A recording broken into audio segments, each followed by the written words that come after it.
நான் என்ன விஜயும் டிவிக்கேவும் இன்னும் அடிக்க ஆரம்பிக்கல. நான் அடிக்க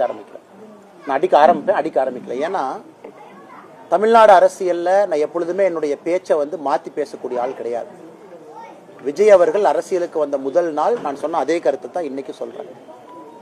அரசியலுக்கு புதியவர்கள் வரணும், எங்களோட ஒருத்தர் கூட்டணி சேரல அப்படிங்கறதுக்காக அப்படியே நான் மாத்தி எல்லாம் பேச மாட்டேன். அவருடைய பாதையில் அவர் போகட்டும். அதே நேரத்தில் இந்த டப்பா இன்ஜின் அப்படின்னு அவர் சொன்னதுக்கான பதிலடி நான் கொடுத்துட்டேன். ஆனா இன்னைக்கு டிவிக்கேவோ திரு விஜய் அவர்களோ இந்த கட்சியில் இருக்கக்கூடிய அல்லு சில்லுகளை வச்சுக்கிட்டு வம்பிழுத்தாருன்னா என்னுடைய பதிலும் மிக கடுமையா இருக்கும். அதே பிலோ த பெல்ட் நான் போவேன், விஜய் மேலேயே நான் போவேன். அது வேண்டாம். ஒரு நாகரிகமான அரசியல் விஜய் சொன்னனால என்னுடைய பதிலும் இன்னைக்கு நாகரிகமா இருக்கு.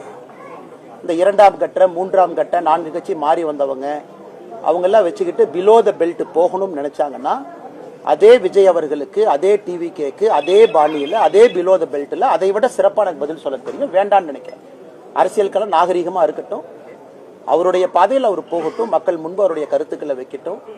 அது ஏற்கனவே நான் சொன்னது போல இவிஎம் மிஷின்ல நம்முடைய தமிழகத்தினுடைய வாக்காளர் பெருமக்கள், எல்லா தலைவர்கள், எல்லா கூட்டணி கட்சி தொண்டர்கள், தலைவர்கள் சொல்லுதெல்லாம் கேட்டுட்டு ஏப்ரல் மாதத்தில் வரக்கூடிய தேர்தலில் அவங்களுடைய எண்ணத்தில் இருக்கிறத பிரதிபலிக்கட்டும். அது காத்திருப்போம். அதே நேரத்தில் தேசிய ஜனநாயக கூட்டணி வெற்றி பெற வேண்டும் என்பதற்காக கடுமையாக உழைத்துக் கொண்டிருக்கின்றோம். அதனால தான் நீங்க சொல்லும் பொழுதே சில பேருக்கு நான் பதில் சொல்ல விரும்பலீங்க. ஏன்னா செகண்ட் லெவல், தேர்ட் லெவல்னு போக ஆரம்பிச்சு நான் பதில் சொல்ல ஆரம்பிச்சா இதுக்கு எண்டே இல்லை. அதனால இது ஒரு வார்னிங்கா கூட அவங்க எடுத்துக்கிட்டோம்.